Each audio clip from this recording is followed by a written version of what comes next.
사랑하고 또 존경하는 우리 이문동교회 성도 여러분 안녕하십니까? 저는 오늘 예수 그리스도의 심장으로라는 제목으로 함께 빌립보서의 말씀을 나누고자 합니다. 이 예수 그리스도의 심장으로라고 하는 이 문장은, 이 표현은 바울의 표현입니다. 바울은 그의 마음을 새롭게 하고 그 마음에 항상 차 있었던 것이 바로 이 예수 그리스도에 대한 사랑과 믿음이었습니다. 그분의 사랑 안에서 그의 삶과 그의 만족은 항상 있었고요. 쉽게 말해서 바울은 가장 예수님을 사랑했던 사람입니다. 그러나 이 바울의 미래, 또 바울의 현실은 항상 불안한 상황이었습니다. 하나님을 부인할 만큼의 여러 어려운 환경 속에 처했던 바울에게서 이런 고백이 나왔다는 것은 참 우리에게 힘이 된다는 것입니다.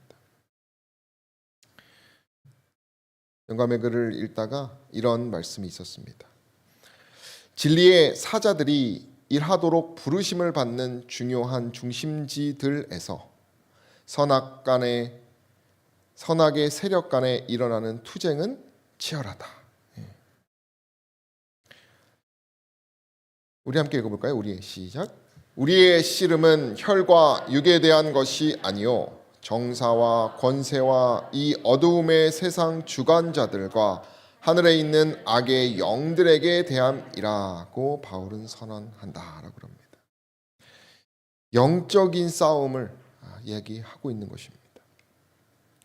세상 끝날까지 하나님의 교회는 이러한 투쟁이 있을 것이다 라고 하는 말씀입니다.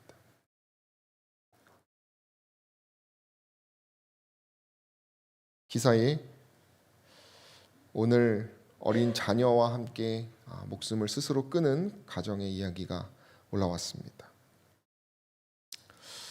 죄와 사단의 놀이개로 이런 결과가 일어난 것 같습니다.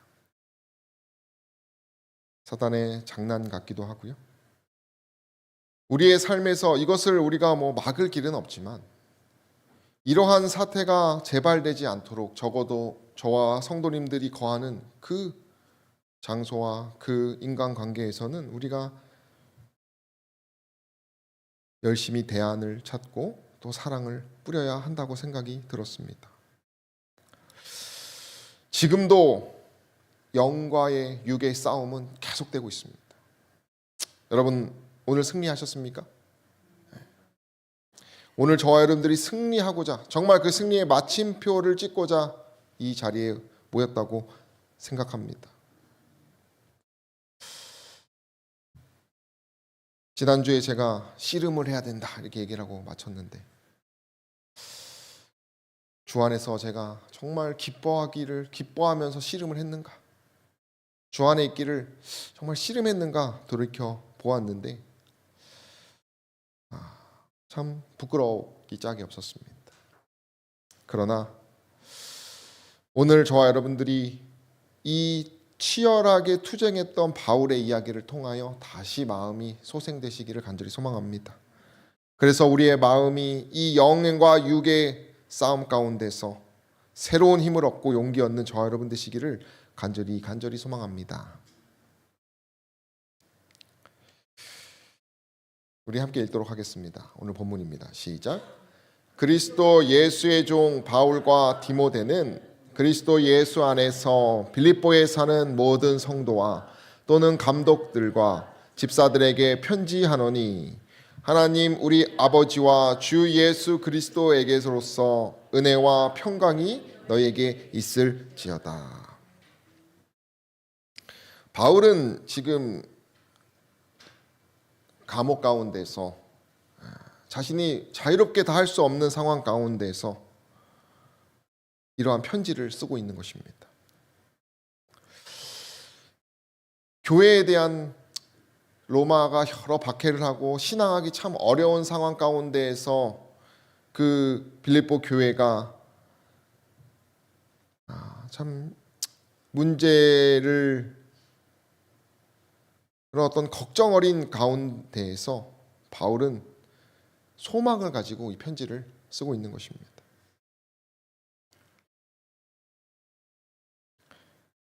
영감의 글에 보니까 이렇게 말합니다. 비록 원수들이 그들을 옥에 가둔다 할지라도 감옥의 벽이 그들의 영혼과 그리스도와의 교통을 차단시킬 수는 없다. 예.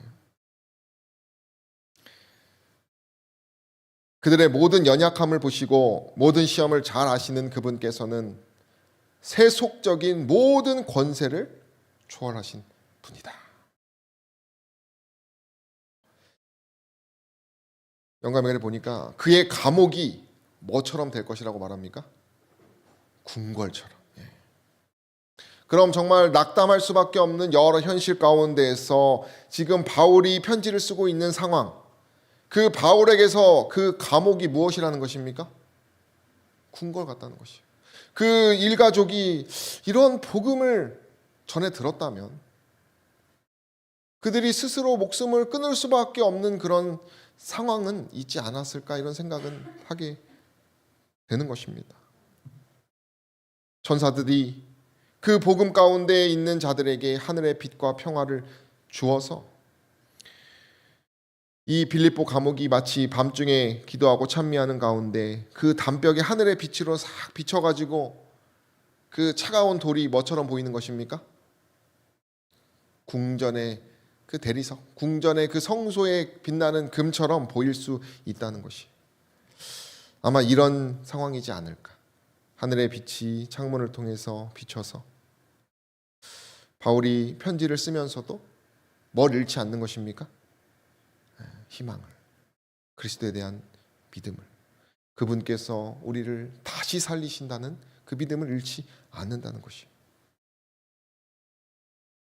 이런 믿음을 저와 여러분들이 소유하시기를 간절히 소망합니다. 오늘 본문을 보면 제 마음에 계속 두는 단어가 그리스도 예수의 종이라는 표현입니다. 종.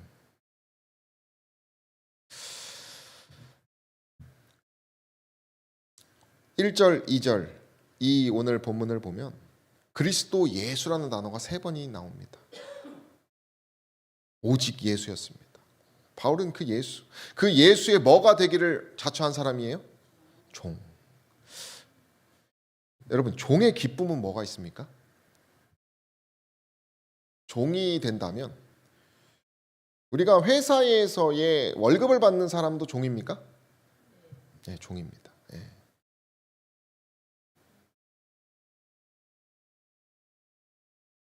제가 전에 있던 교회에서 회사 사장님에 대해서 불만을 갖고 있던 40대 한 집사님에게서 그분을 타이르는 한 장로님의 모습을 이렇게 보게 되었습니다.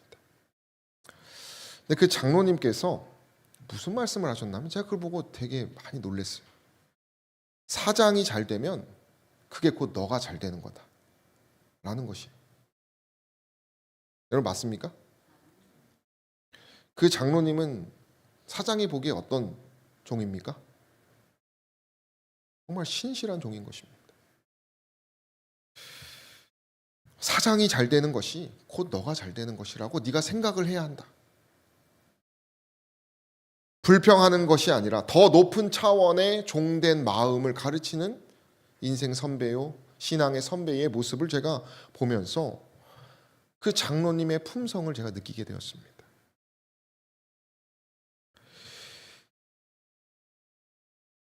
종의 기쁨은 주인의 영광이라는 것입니다.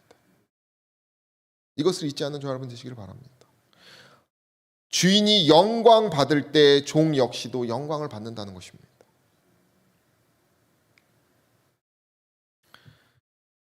종이 이제 둘로이라는 이제 단어인데요. 당시 이 종은 이 신들 중에 하나가 노예를 사하면은 그 노예가 자유로워지는 어떤 그런 개념을 이제 가지고 있었다고 합니다. 그것이 헬라의 풍습이었습니다.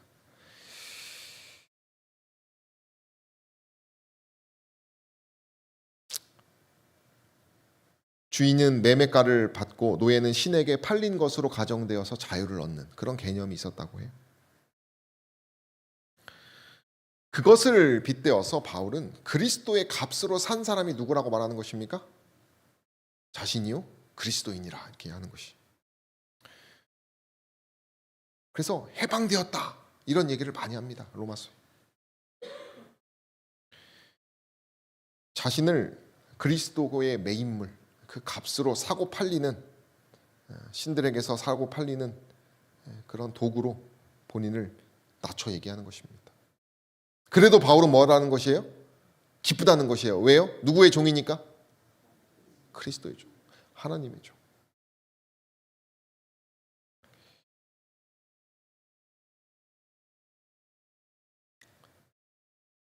고린도전서에 보면 값으로 산 것이 되었으니 그런즉 너희 몸으로 뭐하라고 말합니까? 하나님의 영광을 돌리라고 얘기합니다. 그 값으로 산 것이 6장부터 7장까지 계속 이어집니다.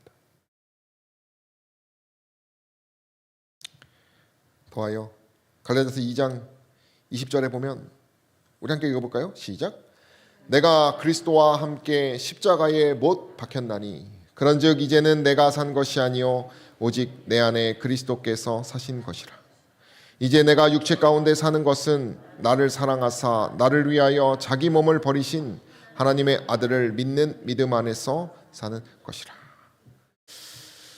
값으로 샀다는 것이 뭐예요? 이런 그리스도께서 자기의 몸을 버리신 값을 말하는 것입니다. 저와 여러분들이 기쁨을 느끼고 은혜를 느끼고 충성된 마음을 갖는 것은 우리가 얼마나 이의 값에 대해서 생각하느냐에 따라서 달라지는 것입니다. 우리의 믿음은 우리가 그러한 값으로 용서를 얼마나 받았는지에 따라서 달라진다는 것입니다. 우리의 신앙의 태도와 삶의 방향이 그분의 은혜를 우리가 얼마나 느끼는가에 따라서 달라진다는 것입니다. 이 고백이 우리의 고백이 되시기를 소망합니다. 죄에서 우리를 해방시키신 그분의 은혜.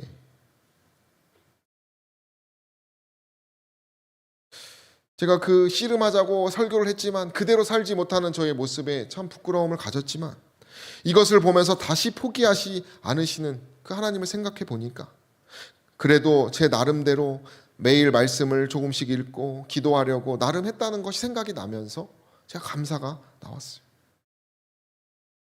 우리의 어떤 부족함이 있지만 이 값으로 사신 분의 그 은혜의 시기라는 사실을 우리가 항상 생각하고 뭐 해야 됩니까?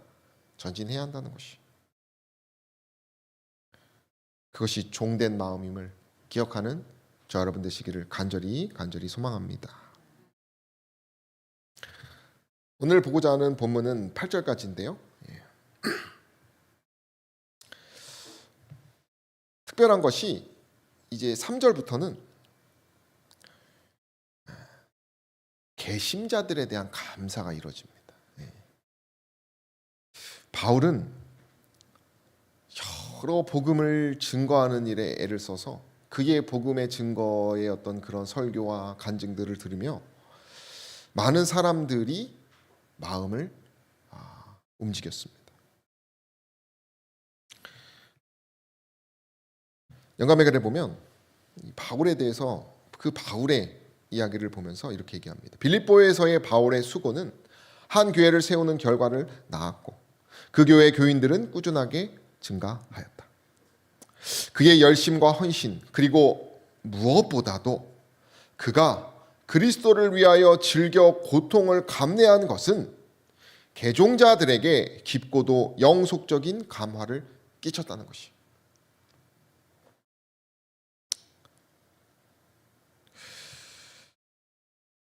저와 여러분들의 믿음이 정말 자라고 성숙해져 나가고 정말 하나님이 살아계신다.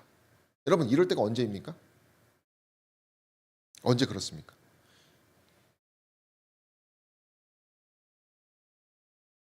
어떤 돈이 들어와서 기뻐지는 그러나 다시 한번 목말라지는 그런 경험이 아니라 정말 그 어떤 유구한 감정 누구에게도 줄 수 없는 그런 감정을 언제 느낍니까 우리가?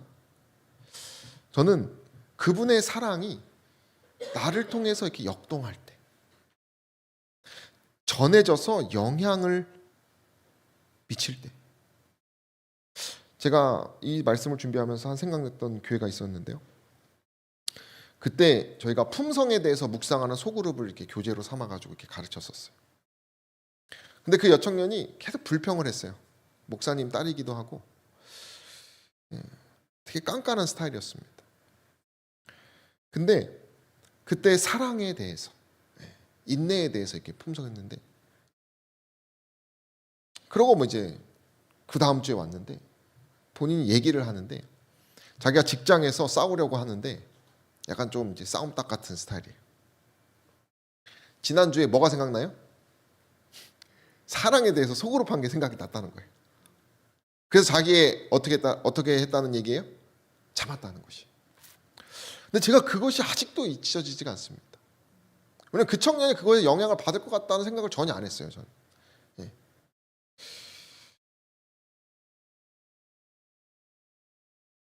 그 영적인 어떤 힘이 흘러서 움직여 나갈 때 힘을 느낀다는 것이요.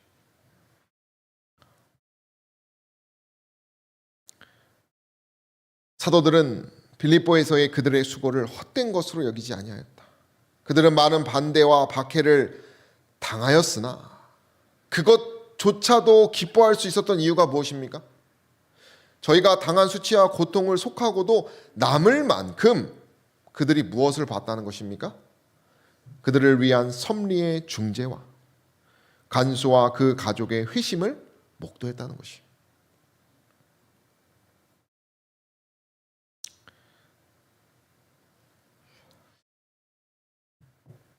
저 여러분들이 이 하나님의 놀라우신 섭리에 감사하는 저 여러분 되시기를 간절히 소망합니다. 저 여러분들이 정말 이것을 많이 봤으면 좋겠어요. 그러면 정말 우리가 더 살아날 것입니다. 우리가 정말 참 이렇게 보면은 오늘날은 이렇게 젊은 청년들 보면은 집값이 엄청 올라가고 다 이렇게 보면은 다 빚을 지고 결혼을 하는 모습을 보게 됩니다. 그러다 보니까 뭐에 매여 있어요? 직장 생활을 안 할 수 없고 그 마음 가운데 신앙할 수 있는 여유가 많이 없어지는 것 같습니다. 그렇게 경쟁 사회를 일으키고 그런 어떤 체면 사회를 일으키고 그런 어떤 빚을 내야지만 살 수 있는 환경을 만들어 놓은 참 사단이 야속하기도 해요. 그러다 보면 우리가 세속적인 것에, 생활의 염려에 참 많은 마음을 쏟게 되는 모습을 보게 되는데, 그 20대 남청년들이 그래서 많이 이게 교회에서 신앙을 떠나는 모습을 많이 보게 됩니다. 그러나 우리가 정말 그런 어떤 세상의 그 조류에 휩쓸려 나가지 않고 우리의 시선이 정말 그러한 세상의 조류 속에서도 하나님의 섭리와 하나님께서 역사하시는 것으로 우리의 시선이 돌아간다면 정말 너무 좋겠다 이런 생각을 하게 됩니다.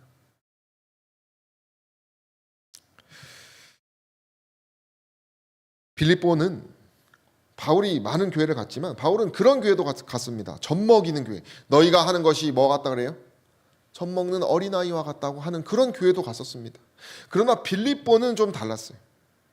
빌립보는 바울에게 있어서 여기 3절부터 보면 내가 너희를 생각할 때마다 뭐예요?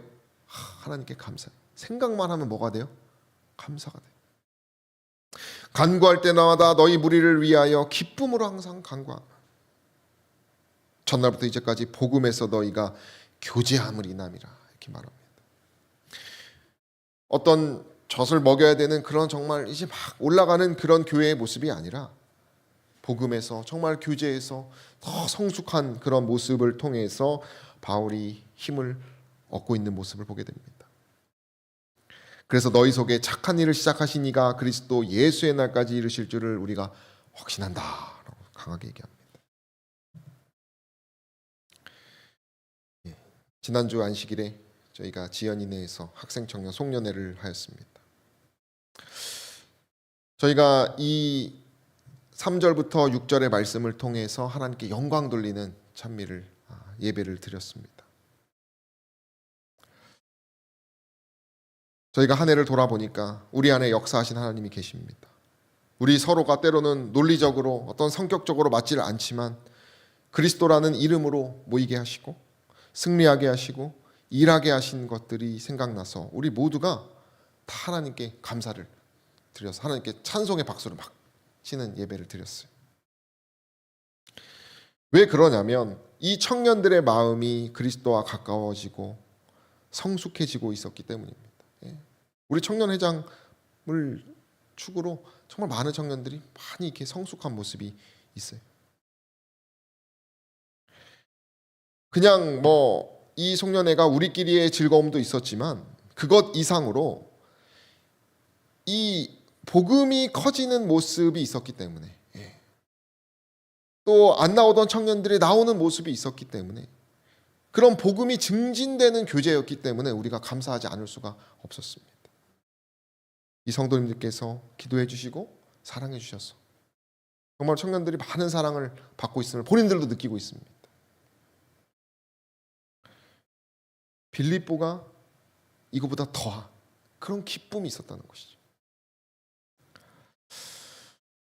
그래서 바울은 이런 고백을 하는 것입니다. 빌립보 1장 1절에 그리스도 예수의 날까지. 여러분 이게 무슨 날입니까? 어떤 날이에요? 이 그리스도 예수의 날이 무슨 날을 말하는 것입니까? 재림입니다. 여러분 재림은 심판하는 날입니다. 알곡과 가라지가 분명하게 나뉘는 날입니다. 그런데 그러한 두려운 날을 얘기하면서 바울은 뭘 말합니까? 확신한다고 말합니다. 제가 왠지 이게 확신하노라가 강해 보여가지고 찾아보니까 역시 확신하노라가 가장 먼저 등장합니다. 헬라어에. 나는 확신한다. 그러면서 이제 바울이 시작하는 거예요. 말을.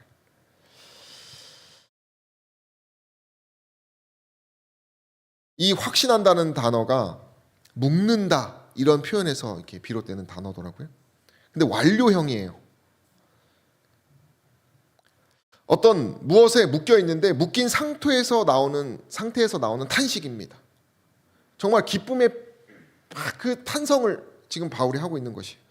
이 확신의 근거, 바울은 어디에 묶여 있는 것입니까? 교인들의 변화가 아니에요. 교인들이 아닙니다. 그 교인들의 열매이고 어디에 있어요? 뿌리는? 하나님에게 있어요. 하나님께서 시작하신 일, 그 마음속에서 착한 일을 시작하신 하나님에게로서 마음이 묶여 있는 것입니다. 바울은. 그래서 하나님께 영광을 돌리는 것이에요. 그분의 영광을 돌리는 것이 종의 태도입니다. 제가 어떤 그 한 구절을 제 다이어리에 써 있어서 봤는데 성공하는 조직은 어떤 성공하는 조직이냐? 그 성공의 공을 누구에게 돌릴 것인지를 걱정하지 않는 조직이라는 것입니다. 세상에는 어떻습니까? 연예 대상도 보면 아주 철저하게 연예 대상은 누구를 주고 공로상은 누구를 주고 최우수상은 누구를 주고 다 뭐를 돌리려고 해요? 그 심사숙고랍니다. 그래서 이것이 공정하지 않으면 이 사람을 왜 줬느니, 이 사람을 왜 칭찬했느니, 그죠? 교회도 그럴 때가 많은 것 같아요. 저 역시도 그런 경향이 있죠. 이런 공은 올해는 누가 좀 더 칭찬해야 되지 않나? 근데 성공하는 교회, 그 성공하는 조직은 그런 거 신경 안 쓴다는 거. 그게 무슨 말입니까? 그 공동체의 정신만 생각한다는 것이. 모두의 목표에 집중하는 조직이라는 것입니다. 바울은 지금 공동체 개인뿐만이 아니라 그 교회와 그 헬라인들에게서 구원하시려고 하는 그분의 그 사랑이 확장되는 것에 뭐 하는 것이에요? 거기에만 집중하는 사람이에요. 그분에게 근거한 확신 가운데서 있었기 때문에 그가 심판의 날에, 예수의 날에도 확신을 갖는 거는 것이. 여러분, 우리가 심판의 날 하면은 노아의 홍수를 생각합니다. 그 비가 내렸을 때 둘 중에 하나예요. 정말 비가 오네 하면서 두려워한 사람. 그리고 비가 왔구나 하면서 기뻐했던 사람. 그 기뻐한 사람은 누구입니까? 노아예요. 120년의 믿음이. 그 믿음의 보증을 하나님께서 주신 것이죠. 그러나 믿음으로 준비되지 않은 사람들은 이 재림의 날, 이 심판의 날은 두려운 것입니다.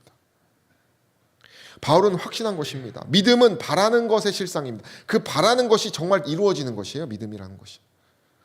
바울은 이 말은 이 그리스도 예수의 날까지 이루실 것을 확신한다는 것은 현실은 다르다는 것입니다. 현실은 사실 그렇게 기뻐할 수 없는 상황도 있었다는 것이에요. 그러나 그가 믿음 가운데 있었기 때문에 확신하는 것입니다. 이 심판의 날에도.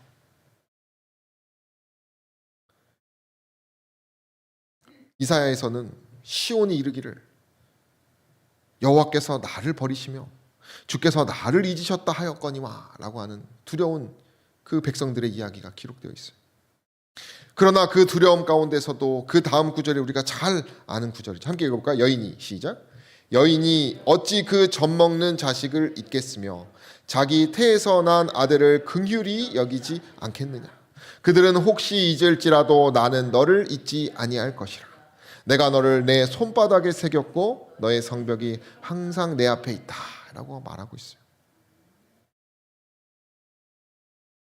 재림의 날에는 잊었다라고 두려워하는 사람이 있고, 그 여인이 자녀를 향한 긍휼을 믿고, 우리 호세아와 그 가늠한 여인의 이야기를 보면 그 가늠한 여인은 버림을 당한 사람이에요. 내가 버림을 당했다라고 탄식하고 있던 사람입니다. 그런 거절당한 여인을 누가 데려가요? 호세아가. 바울은 그 호세아의 심정을 깨닫고 재림의 날까지 내가 확신한다. 저와 여러분들의 믿음이 재림의 날까지 내가 구원받을 줄을, 우리 교회가 모두가 구원받고 하나님 앞에 영광스럽게 설 줄을 확신한다라고 고백하는 저와 여러분 되시길 간절히 소망합니다. 방금 그 구절에 대해서 이렇게 영감이 그런 얘기합니다. 많은 유다 사람이 하나님은 그들을 잊어버리셨고 그들을 공의롭게 취급하지 않으셨다고 생각했다. 그러나 그들은 많은 것을 스스로 잊고 있었다. 하늘이 당신의 보좌에 앉으셔서 하나님은 모든 것을 보시고 모든 것을 아시고 모든 것을 고려하신다. 그분은 과거와 현재와 미래의 모든 요인을 면밀히 검토하신다. 그분이 고려하지 않으시는 것이 없고 그분이 주목하지 않으시는 사항이 없다. 그분이 하시는 일은 모두 현명하고 바르고 의롭고 선하다. 하나님이 잊으셨거나 불의하게 취급받았다고 생각하는 사람이 누군가? 라고 하면서 그 이사야서를 주석한 화인 여사의 이야기. 우리가 잊지 않으시기를 바랍니다. 정말 우리가 불의하게 취급받고 있는가? 그렇지 않다는 것이죠.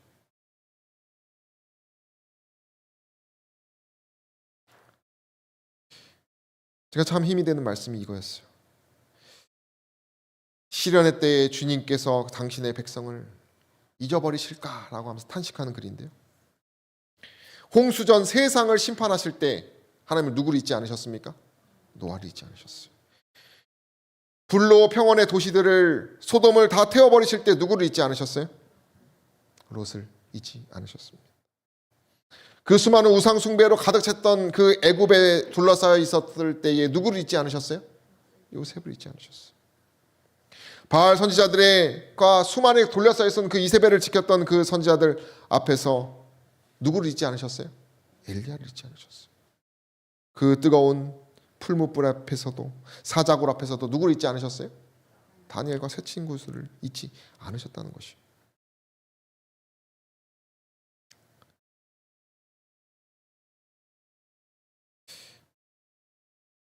이러한 그분 앞에서 재림의 날까지 확신하노라 라고 고백하는 저 여러분 되시기를 간절히 소망합니다.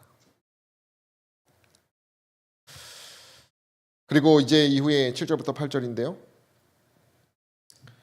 이제 감사하는, 어떤 그 자신의 그 교인들에게 감사하는 마음을 하면서 마지막 내용은 사랑으로 바울이 마무리를 합니다. 사랑의 고백이에요. 너희가 내 마음에 있다. 너희 무리를 어떻게 사모하는지 하나님이 내 증인이라. 사랑의 고백으로 그가 마무리를 짓습니다. 이 사랑은 바울을 사랑했던 그리스도의 사랑을 바울이 풀어서 설명한 것이에요. 여러분들도 절절한 어떤 사랑 이야기 한 번쯤은 들어보셨을 것입니다. 저와 여러분들의 마음에는 뭐가 있습니까? 여기 보면은 나의 매임과 있어요. 어떤 책에 보면 매임병이라는 게 있답니다. 매임병. 그게 뭔지 아십니까? 사람은 다 어떤 뭔가를 매여 있다는 것이. 바울에게 매인 것은 무엇이에요? 영혼들이었습니다. 못난 자식들이었어요. 몹쓸 성도들이었습니다. 말 안 듣는, 그러나 영으로 낳은 자식들이었어요.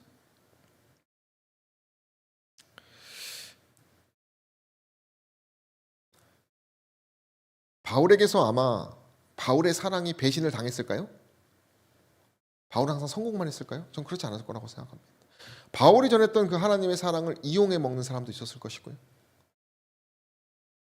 불평했던 사람도 있을 것이고요.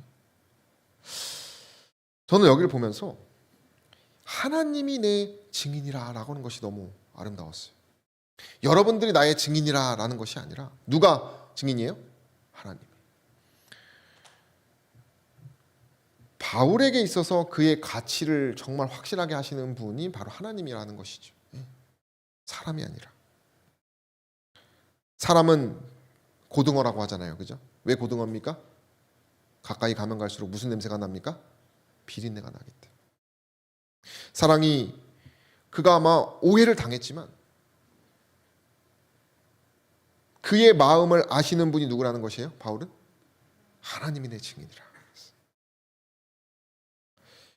많은 사람들이 사람을 통해서 실망을 당해서 신앙을 떠나기도 합니다. 그러나 바울은 그 사람들에게서 실망해서 하나님을 떠난 것이 아니라 실망할 때마다 오히려 그것을 훈장으로 여기고 나의 그 마음을 알아주시는 분은 누구라고 고백했어요? 하나님이라.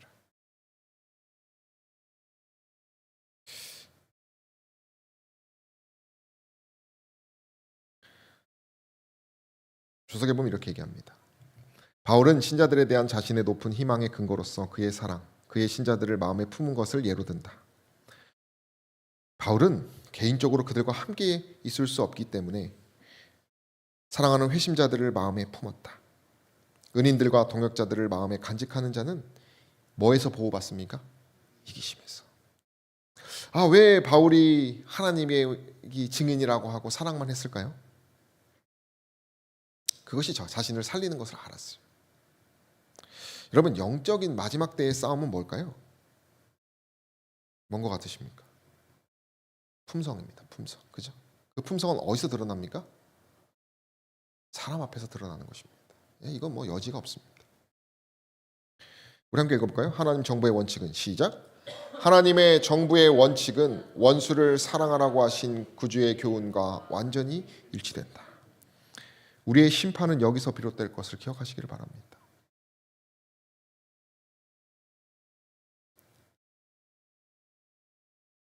영감의 글을 보면 이렇게 얘기합니다. 교만과 허위와 방탕과 잔혹이 그들의 품성으로 굳어졌다. 그런 사람들이 천국에 들어가 세상에서 그들이 멸시하고 증오한 사람들과 함께 영원히 살 수 있겠는가? 여러분, 원수가 하늘에 있으면 사실 수 있습니까? 못 사는 것이에요. 온유는 자부심과 교만으로 더불어 화합할 수가 없다. 예산이 2천 정도 되는 제가 청년반에서 청년반 한 적이 있어요. 예산이 2천만 원입니다. 저녁에 레스토랑을 가는 것이 비일비재. 제가 거기서 느낀 것이 무엇이냐면 섞이질 않습니다. 철과 진흙이에요. 인간관계가. 시스템으로 돌아갑니다. 청년반은. 모리선 같은 느낌을 제가 많이 받았어요. 앞에서는 화려한 그리스도에 대한 사랑을 각자의 그 믿음의 신앙은 화려합니다. 그래서 각자 다 예수님을 믿고 살지만은 뭐가 안 돼요? 화합이 안 되는 것을 제가 봤어요. 돈이 많다고 해서 화합되는 것이 아니더라고요. 목회자들이 훌륭하다고 해서 거기 계신 목사님들 다 훌륭하신 분이었어요.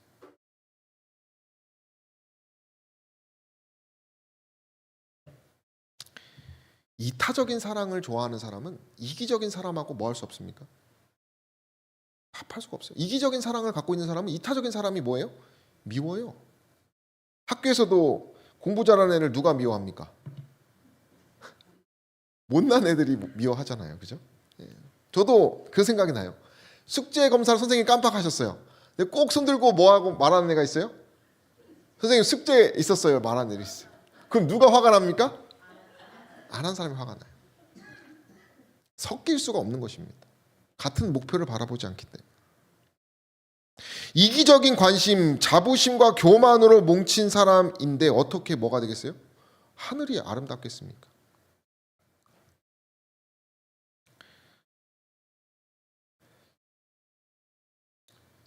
저희 청년반이 여러분들의 사랑으로 크고 있지만 저희 안에서도 대인관계에 문제가 있음을 저희들이 고백을 했어요.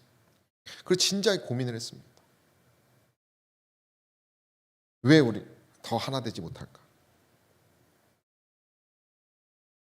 이런 문제는 뭐 저희 평원뿐만이 아니라 교회, 어떤 교회도 다 있어요. 그죠? 이런 문제가 없는 교회는 성장하지 않는 교회입니다. 관계 문제가 다 있습니다. 회사도 오늘 한 부부하고 식사했는데 간호사 하신 분이었는데 지금 식당에서 이제 남편하고 같이 일을 하는데 자기는 서빙이 너무 좋대요. 다툴 게 없대요. 다툴 게. 간호사 하면 누구하고 상대해야 돼요? 환자들, 그리고 간호 동료들하고. 근데 자기 이게 너무 힐링이래요. 예. 저희가 이야기를 나누는데 그 사람 문제다 이런 얘기가 좀 나왔어요. 제가 다시 물어봤어요. 정말 그 사람이 바뀌면 바뀌는 것이냐? 그럼 그 사람이 바뀔 때까지 기다려야 되는가?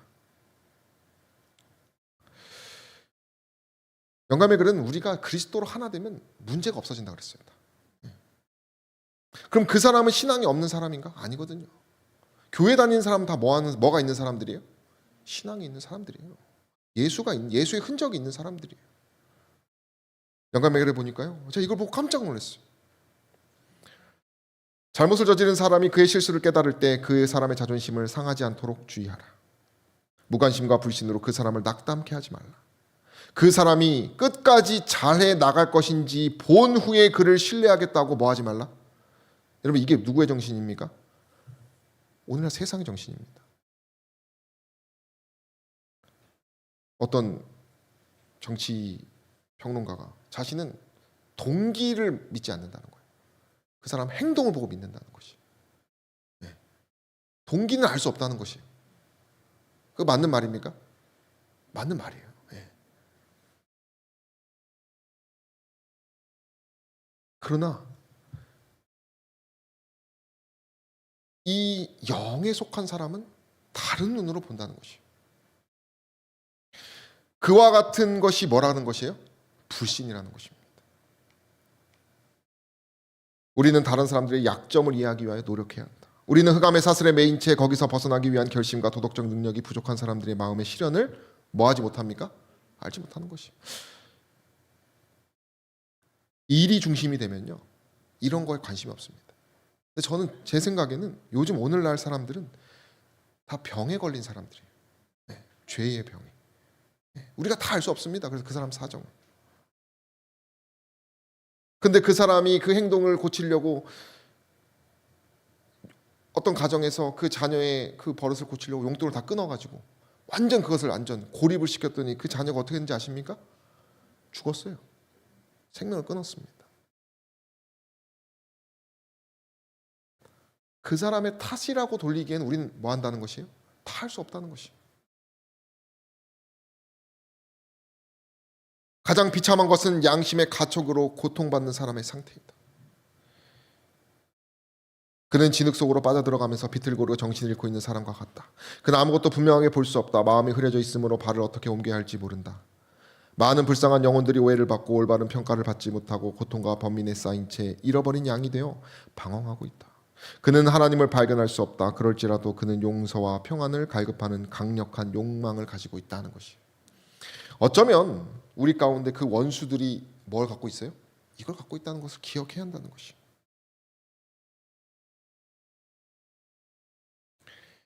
고통을 더 심하게 해주는 말은 한마디도 하지 말아야 한다. 그 손을 그래서 붙들어 주라고 얘기합니다. 하나님 정부의 원칙은 뭐를 사랑하라는 것이에요? 원수를. 바울이 왜 사랑으로 끝나고 그 하나님에게 그만을 붙들며 그 사람들을 사랑했겠습니까? 바울은 원수가 없었겠습니까?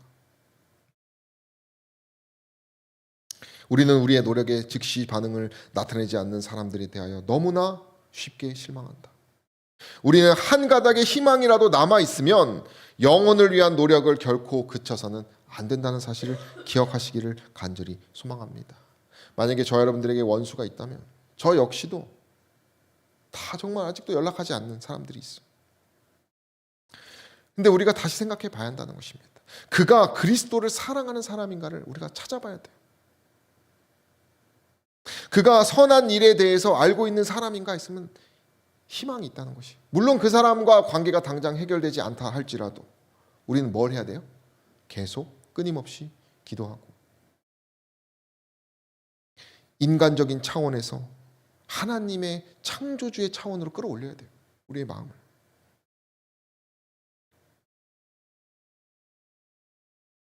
바울에게서는 남이 다 내 사람이 됐습니다. 남의 사람이 아니라 그리스도의 심장을 가질 때 그가, 그 표현이 무슨 표현입니까, 여러분? 예수의 심장을 갖는다. 내가 예수 그리스도의 심장으로 너희를 얼마나 사모하는지 하나님 내 증인이라고 할 때, 이 예수의 심장이라는 것은 인간적인 수준을 내가 넘어서겠다는 것이에요. 인간적인 눈으로 보지 않겠다는 것입니다.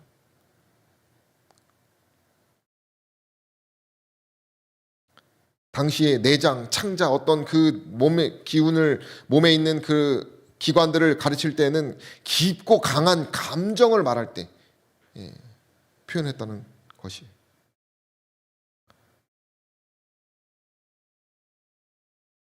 깊이를, 나의 그 사랑, 내가 정말 인간적인 눈으로는 할 수 없지만 하나님의 사랑으로 사랑하고자 하는 그 마음을 아시는 분은 하나님이라.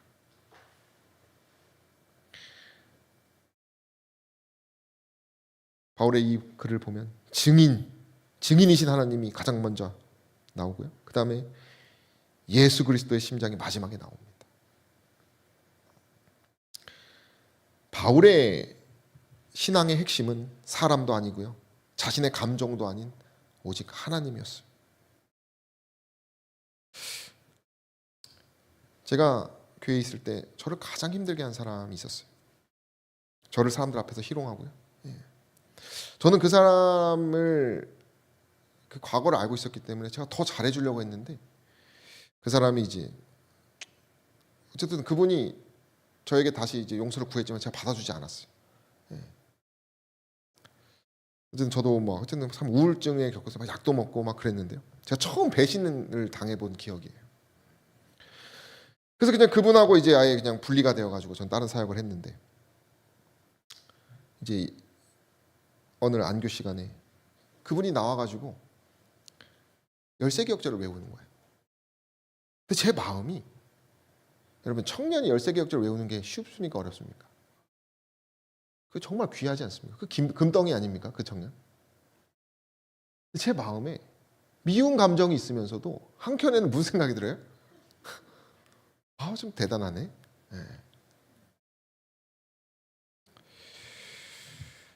처음 느끼는 그 딜레마인 거예요. 미운데 이뻐 보이는 것이.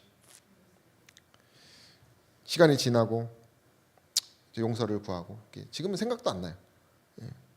오히려 그분이 저를 좀 피하는 그 느낌이 좀 있고. 그분이 잘 되기를 바랍니다. 어느 교회에서 잘하고 있다고 하더라고요. 제가 항상 물어보거든요. 그분 뭐하냐?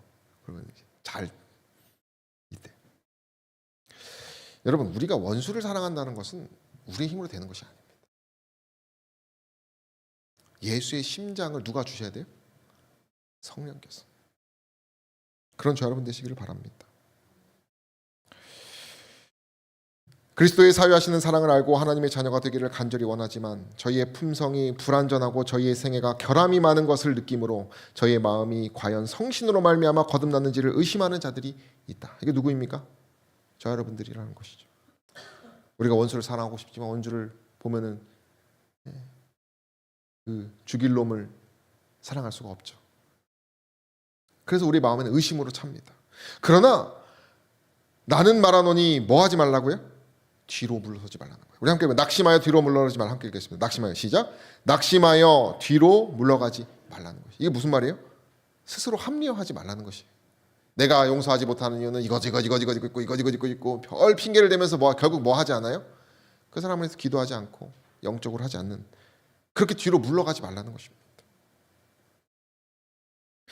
제가 오늘 설교가 쓸 때 잘 써지는 날이 있어요. 예화도 바로 생각나고 머리도 안 아프고 참 은혜로웠습니다. 오늘 설교 어쨌든 예수의 심장으로 원수를 사랑하는 내용으로 또 이렇게 마무리를 하는데, 오늘 크리스마스 이브고 크리스마스 때는 아이들이 이제 어린이집을 가지 않기 때문에 아내하고 시간이 없기 때문에 오늘 점심 잠깐 식사하러 갔었습니다. 그리고 끝나고 이제 빵을 좀 산다고 해서 빵을 이제 사고 차를 빼려는데 누가 입구를 차로 막아놨어요. 개념이 없는 사람입니다. 근데 왔으면은 미안하다고 이렇게 제스처라고 했는데, 미안하는 말도 차에 타고 차를 뺀다는 거를 제가 차를 못 빼게 또 차를 뺄 수가 없어요. 그 차가 나가야 되는데 나가지도 않아요. 5분 정도. 그래서 제가 결국 짜증을 냈습니다.